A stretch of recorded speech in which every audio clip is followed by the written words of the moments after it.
Are you looking for a new job? Or do you need to hire some qualified employees? We might have some solutions for you next on Inside St. Lucie.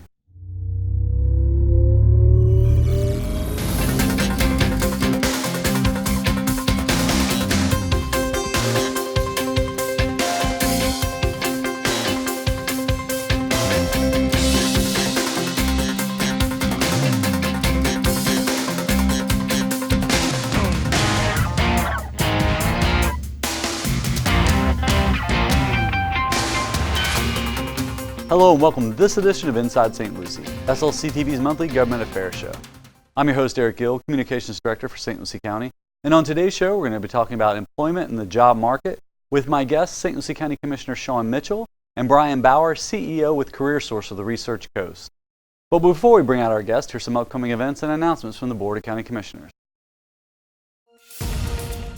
St. Lucie County pools will open for the summer months Memorial Day weekend, but registration is already underway for swim lessons. St. Lucie County operates 3 pools, the Ravenswood Pool in Port St. Lucie, the Lakewood Park Pool in northern St. Lucie County, and the Lincoln Park Pool in Fort Pierce. For details on hours and programs, visit the county's website at stlucieco.gov/aquatics. Tickets are on sale now for the St. Lucie Mets 2019 summer season at First Data Field, located at 527 Northwest Peacock Boulevard in Port St. Lucie. Games are underway now through early September. Don't miss fun promotional nights such as Ladies Night, Bark in the Park, and Dollar Nights. For tickets, call 772-871-2115 or visit stluciemets.com. Semi-Pro Soccer is back at South County Stadium with 2 different teams. PSL United, which is part of the United Premier Soccer League, and the Treasure Coast Tritons, which is part of the USL League. Teams are competing now through July. For details about game times, visit the county's website at stlucieco.gov/calendar. A reminder that the Board of County Commission meetings are held at 6 p.m. on the first Tuesday and at 9 a.m. on the third Tuesday in the Commission Chambers of the Roger Poitras Administration Annex, 2300 Virginia Avenue, Fort Pierce. The board typically holds an informal meeting on the second Tuesday at 9 a.m. in Conference Room 3. Now for the latest updates about all St. Lucie County Commission meetings, workshops, and events, be sure to visit our website at stlucieco.gov. And if you'd like to be added to our press release distribution list, send us an email at slctv@stlucieco.org. We also hope you'll follow us on Facebook, Twitter, and Instagram. We're going to take a quick break, but before we do, we're going to check in with the latest economic development stats with another St. Lucie Works.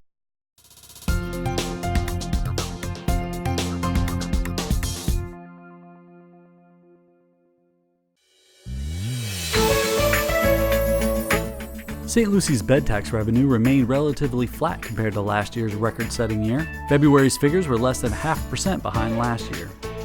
Overall building permit activity dropped by 34% in February compared to January, with 641 permits submitted. Revenue for that same time frame decreased by 24%. However, the overall trend for permits and inspections continued to show an increase for the year. According to the Florida Realtors Association, the median home sale price in February was more than $229,000, up 9.6% from last year, while condos dropped in value by nearly 23% with a median price at $155,500. St. Lucie County's unemployment rate dropped in February to 4.2%, down from January's 4.7%. A year ago, St. Lucie County's unemployment rate was 4.7%, and 2 years ago it was 5.3%. Statewide, the unemployment rate was 3.5%. There were 6,000 more jobs in the Treasure Coast compared to last year, with the largest gains in professional services with 1,800, mining and construction with 1,600, and education and health services with 1,000. If you work for a local business looking for skilled or trained labor, be sure to contact the staff at CareerSource as they can assist your company with its recruitment and training needs. And if you're an individual looking for a job, they can help you as well. Visit CareerSource online at careersourcerc.com or call 1-866-4U2-HIRE. Welcome back to Inside St. Lucie. I'm your host, Eric Gill, and I'm joined by St. Lucie County Commissioner Sean Mitchell. Commissioner, thanks so much. Good. And Brian Bauer, I'll reach across the desk there. Eric, good afternoon. CEO with CareerSource of the Research Coast. Yes. Thank you both for joining me today. And we're going to talk about job opportunities and what's going on in the job market, because right now is a great time. I think when we do the economic development stats, we're usually a few months late because it takes a while, but I think the most recent figures for March show us that right at 3%, right? Unemployment rate countywide? 3.9. 3.9. Okay, 3.9. So we're under 4, yes. Yeah. So, good numbers. For our region, we're at about 3.3. So we're doing when I say region, that's for our local area. That's Indian River, St. Lucie, and Martin County. Yeah. Brian, let's start with you a little bit about the Research Coast. Let's talk about what that is. It's a statewide agency? We are part of the CareerSource Florida Network. So it is a state entity for workforce development. The state is broken up into 24 local areas, local boards. Our board is, like I said, Martin, St. Lucie, and Indian River counties. We're funded by federal dollars. Main programs are the Workforce Innovation and Opportunity Act, their TANF program, Temporary Assistance for Needy Families, and Wagner Pies are our three main funding streams.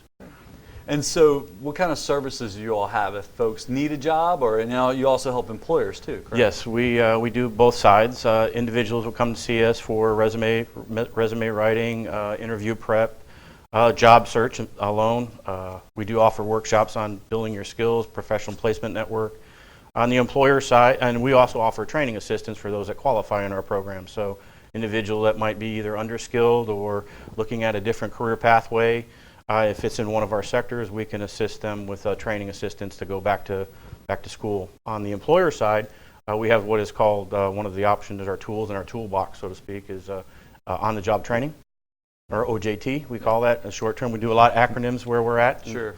And that's where quasi-government, right? We are a nonprofit, but we are funded by federal dollars, so we have all the restrictions and none of the perks. No, anyway. So the on-the-job training is where we can offer some training assistance if you're willing to hire an individual that doesn't have quite all the skills you need, but in a short term around, we can get them up to that level.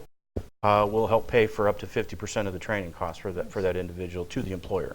Perfect. So those are two of the things that we have available in the toolbox. Great. And Commissioner, when you're fairly new in this chair, but when you ran, one of your goals was job creation and job opportunity, and you've got a history of background in labor issues. And as we started talking at the top of the show, unemployment rate's down, and I guess you could take credit for it in the few months you've been here, but I'd love to. You have made some, votes that had some huge impacts here in St. Lucie County. Absolutely. As soon as I got on the commission, there was two things that were pressing. You had already voted to approve for director, but you had to finalize things for the MRO out at the port. You also had the Mets, where we're going to be able to keep them for another 25 years on top of the agreement that we had them in the beginning. So to add to that, I've sat on the 12 years now on the CareerSource board. So I've worked with Brian and his predecessors about getting people ready for jobs, and one of their, which wasn't brought up, but I think it's important for especially the citizens out there to know that they know what the driving jobs are. That maybe not everybody needs a bachelor degree for good paying jobs. Sure. And he offers that training, which and I hope we'll get to it in a little bit about the Green Collar Task Force and how we've worked as partners with CareerSource, with the county, and with training programs for our citizens here in St. Lucie County. Yeah, that's going back almost 10 years now, September is it? will be 10 years. When we did the ribbon cutting there at the old Sam's Club, That's correct. where you guys and are. what we did was we got a $500,000 grant, and then the different trade apprenticeship programs kicked in another maybe $150,000 to build it out and train in there. And we've graduated hundreds of people that live here in our region from that program. So. And I remember because Commissioner Cowher was on the board, one of his big goals was to focus on green technology, Absolutely. Solar voltaic, and is that still the focus there, or is it Sure. Not only on the panels, solar panels and things of that to train the young men and women, but also just all types of green energy and things that we can do as citizens and as people of this planet to do things the right way, and it's been a success story. Yeah, and I remember too, that kind of launched into the Solar Energy Loan Fund too, which is now a PACE program where people can get low interest loans to make energy improvements on their house. And just as a county, we just approved SELF for our PACE program, where we put an additional layer of, I'd like to say security, that somebody who goes and applies for a loan, we took California's lead on this, that they can afford to take that type of loan. In other words, you're going to sign off on your home, and some people should not have been given those loans, and we want to make sure that everybody gets treated fairly. So I'm real positive and happy about that outcome. Great. Well, I'm a father of a 13 and 15-year-old, and I'm trying to get those kids working. I need to help them start paying some rent here, Brian. So is there opportunities for them this summer? through Sure. Career Source? Yeah, we have a program actually that's being funded by Allegheny Franciscan Ministries and St. Lucie County. Thank you to the commissioners for approving that. We ran it 2 years prior. Last year we weren't able to, but this year it's back on the table, and it's called our Summer of Success program. It's where in St. Lucie County we're going to be able to hopefully put up to 130 youth, young adults, I should say, into 16 and up? we're looking at juniors and seniors mostly.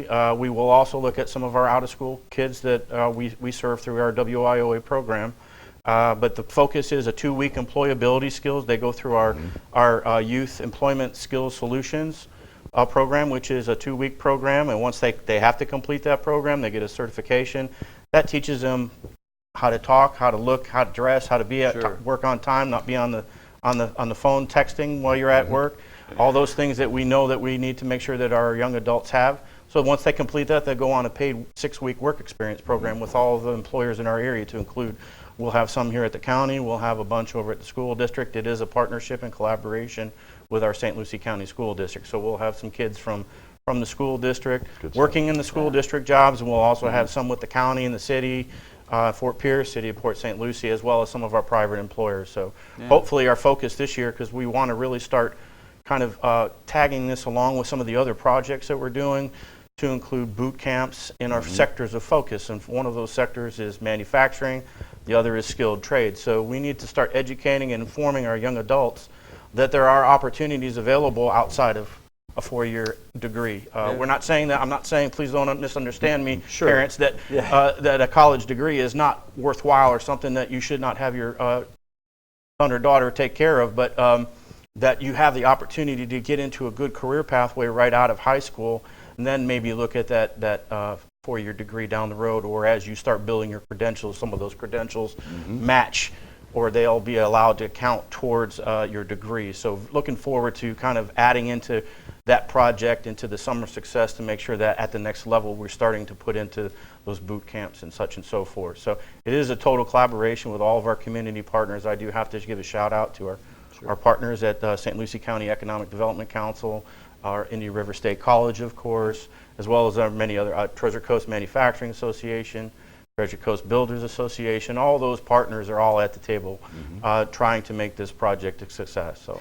Because we featured some of those businesses through our St. Lucie Works program. I think A1 Trust out there near the airport, and and they've even said, one of the things, they've got jobs. It's just hard to find the people that are willing to do the skilled, the manual labor, and Phoenix Metal, welding jobs, which are well-paying jobs, like you said.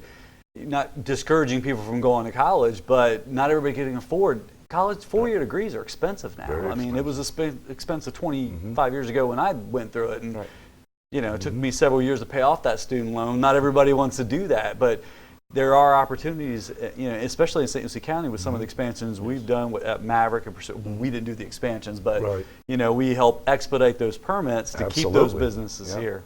Between the airport, the port over here in Fort Pierce, and like you talked about Pursuit, there's a plethora of opportunities here for our people that live in this county that want good paying jobs where you can have a pathway to the middle class. Yeah. Right. Absolutely. And I think some of the other projects that we put together that tie into where we're going to find the talent. That's the key right now. The big question for all of us, our stakeholders, all of our community partners, is where are we going to find our talent? If you're at 3% or under 4% unemployment, where are we going to find them? So we have people out there, maybe they're in a job that they're not quite wanting to be at, or they want to upskill.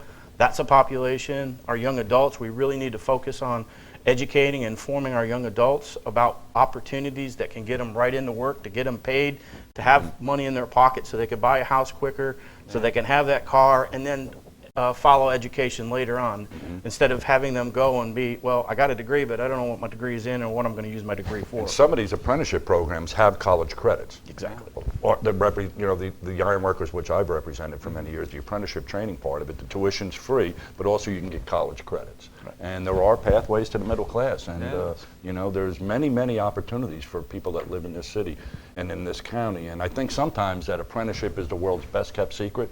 And now, especially the last election cycle, you saw people running for state offices and things like that.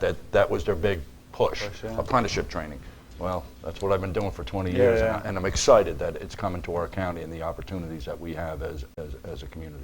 Because a lot of it is getting your foot in the door, right? And then once you get in there, a lot of businesses, if you want to move up in the management, maybe down the road, they'll offer, you go to IRSC, you can get a lot of degrees online, or take classes online to get that 2 or 4 year degree to move up into those management positions. But Sure. I'd much rather work for a boss that worked his way up than just somebody that went and got, Oh, that absolutely. understands, Yep. the tools and technology that you're dealing with. Right, and apprenticeship right now, it is a hot topic, and it's from our governor, our new governor, all the way down. Governor DeSantis, his focus is apprenticeship. He's dedicated funding to it through the Department of Education, through CareerSource Florida, our state board. Our focus is on apprenticeship. We receive Apprenticeship USA grant funding. So we've had community sector grant projects already that we've already started to implement here. One of them being the Industrial Manufacturing Technician, which is through the TCMA, the Treasure Coast Manufacturing Association. That's where we were able to start the program. We actually have a registered apprenticeship here in our area for our manufacturers, and that's all 3 counties, but St. Lucie, Indian River, and Martin. For all of our manufacturing employers to say, if I hire an individual, I can put him in and they can get this certification. And now they have a stackable credential. Not only do they get the recognized credential, they're getting a certified production technician credential as well. So you're stacking credentials. So now you're really becoming more marketable in the areas for our employers. So you have an opportunity to build that pipeline. And another part of that grant that we received locally was the pre-apprenticeship component, because you're being an apprentice, as Commissioner knows, is you have to be working with that employer. Yep. What's the other You side? have to have a job for them. You have to be already working, correct. What the pre-apprenticeship side is taking those individuals that I want to be in manufacturing, but I'm not working yet. So now what we do, we're kind of giving them those basic skills so that when they're done, they look more attractive to an employer who's looking to maybe bring in an apprentice or bring somebody on board. They'll have their OSHA training, things like that, to transition into it. Right. So they'll have their CPT and they'll be able to, they can go on another track or they can go into the apprenticeship track. Hopefully they go into that track. But what you now start to see is you start to see that pipeline. Yeah. That pipeline of employees available for our employers in the communities to say, hey, I can pull from this individual. I got some talent now. There's some talent there. So it's not a quick process, but it is a process and it's going to take time. I mean, our main focus is much like the Green Collar Project was several years back, is we have to make sure it's self-sustaining. So our ask to our community employers, and especially our manufacturers, is if you're in the TCMA, please take advantage of the apprenticeship program and the pre-apprenticeship program. And for those that aren't in the TCMA, maybe to consider becoming a member of the TCMA. But you don't have to be a member of the TCMA to be partake in the apprenticeship. You do not. It's for every manufacturer, and maybe being in that association is not for everybody. But the more that are in, the more opportunities you have, and then discussions are at the table. So the beauty of it is they're the ones driving what's being needed as far as educational track. Yeah. They're the ones that are I've making said to that. you earlier, Eric, that there's 3 things that a company, in my opinion, and many people would agree with me, is that when they're looking to either expand their business here or start a business up here, there's 3 things they're going to look at. One is your infrastructure. Well, we took care of that last election sales tax, cycle, so we're going to prepare for all kinds of things. And the second is education, because they'll look and say, well, do we have an educated workforce to have our company expand? And number 3 is your cost of living. And I've said this before, and I'll say it again. I see cars coming from West Palm Beach up here, and they live up here, but they work down there because the cost of living and the things that the community does here as a community are outstanding right now. The growth we have through economic development, the training that we're doing, the excitement out at the port, at your airport. You can talk about Pursuit.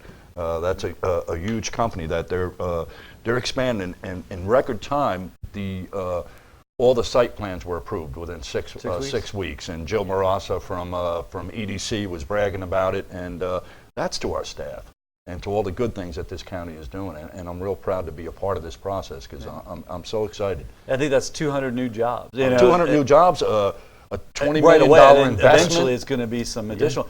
And even with, you mentioned the Met Stadium, that's a $57 million construction project, which is not coming from general fund tax dollars. It's being paid for by the bed tax as well as a state grant.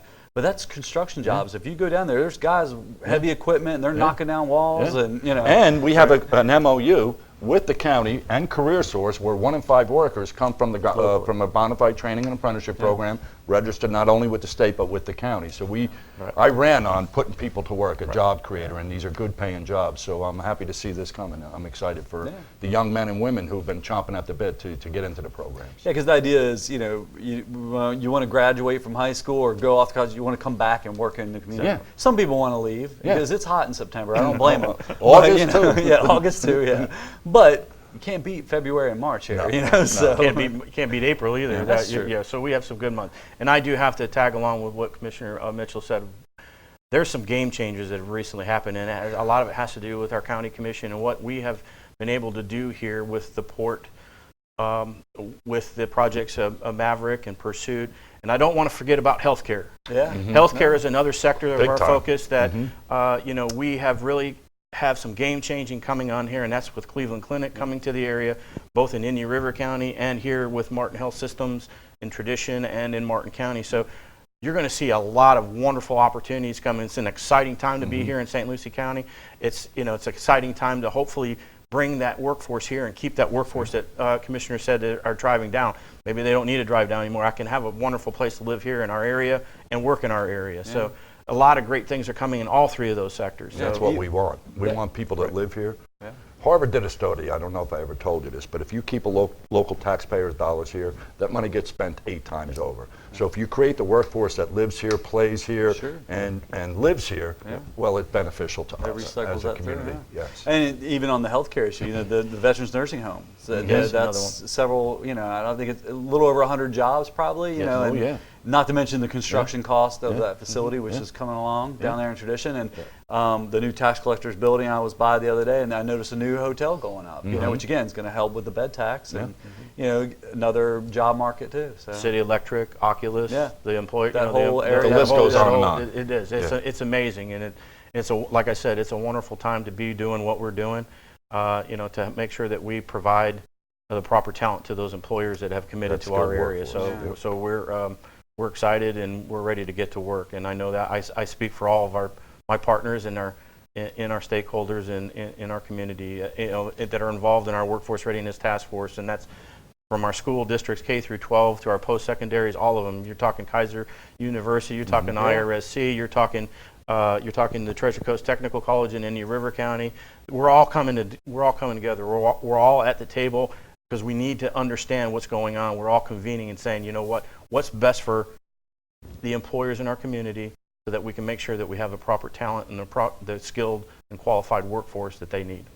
So that's the bottom line. Yeah, I've seen even a lot of collaborations in recent years, more so, you know, than the 16 years I've been here. You know, I know it's still early in infancy, but working with the school district, you know, one of the positions we have trouble filling at the county a lot is 911 operators. That's a difficult job and a high stress. People don't realize that. And they're trying to implement a new program where high school students, I think at Westwood, can get some pre-certification and experience being 911 operators coming right out of high school, and you know, decent paying job, you know, good benefits working for the county, and a really the first responders. They're not on the scene, but they literally are the first responders that take those calls that help our community. So. And guess what they're doing? They're earning while they're learning. What's the best way to learn? Doing it. OJT and classroom-related activities. The best way to do it. The best way is when, you know, I'm getting paid a little bit of money, but I'm learning to take the concepts and the principles that I'm learning in the classroom, and I get to apply them while I'm in class. And that's what apprenticeship is, and that's what we're trying to do here. And wouldn't it be great if we can make sure that we those individuals that are in our high school systems that say, hey, you know what, manufacturing is for me, or healthcare is for me, or the skilled trades is for me.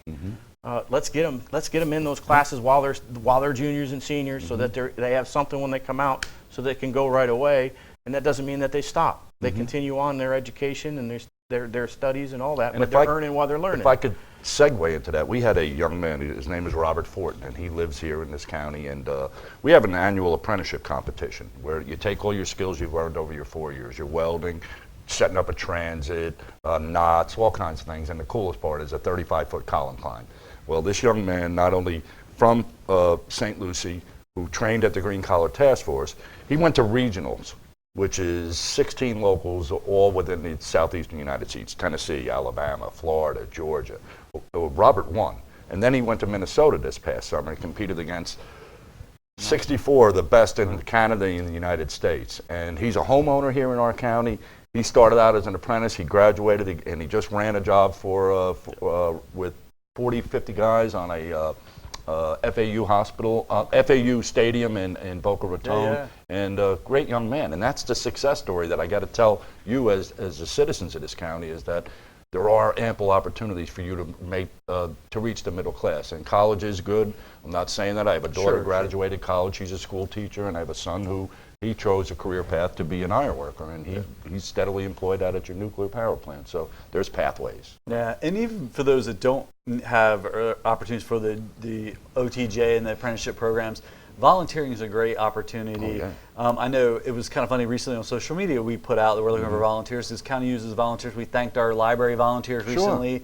And a lot of those are people that were former school teachers or librarians and want to stay busy, and so they go help out at our local libraries. And we got some backlash from it. People are like, I can't believe that you're not paying these people and you want free labor. And I thought, well, every That's nonprofit, not the intent. It's not the intent. Exactly. We're not taking jobs away from people. We're keeping the cost of government down by utilizing. Some people are passionate about the environment, so if they want to come out and help clean up and do things when we do, Restoring the Village in June, or things of that nature, or you said librarians. Back in this little town I grew up in, we even had volunteer firefighters, and they were the coolest people. My dad was a volunteer. So there you go. No, there's volunteer. That's the backbone of a community. So, but it's also a great way, and maybe Career Source will speak on this, to get your foot in the door if you are looking for a job or thinking about doing a different career or working for an agency. Check it out. There's no better way than to literally be inside the building. Right. You're talking about work experience, and you're talking about internship, and you're talking about opportunities that the employers might be willing to say for a little bit of time to come in and take a look, and especially for our young adults to get their feet wet, to say I don't really know about it, but now that I try it, and that, again, that kind of leads back to the Summer of Success program. It gives them an opportunity to try something that is for me, or that's not for me. Okay, it's not for you, but you found it out now, not 4 years later. Exactly. You know what I'm saying? You found out now, and oh my gosh. So, and that's the beauty of it. And you can make a decent living coming out doing, if the career pathways in manufacturing and in the skilled trades, you can make a decent living. And you get those stackable credentials, you can take them wherever you want. It's just I like call a them diploma. tools in his bolt bag. Every certification that Brian is alluding to, it's a tool, another tool in your bolt bag, and it's better on your resume. Absolutely. Well, if people want to find out more about Career Source, how they can get in touch with you? www.careersourcerc.com. That's our website. We also have on that website, I'd like to, for the residents out there, for their young adults that are either getting ready to graduate or not quite sure where they want to go or what they want to do yet, please check out the State of the Jobs Conference. There will be a State of the Jobs Conference coming up in October.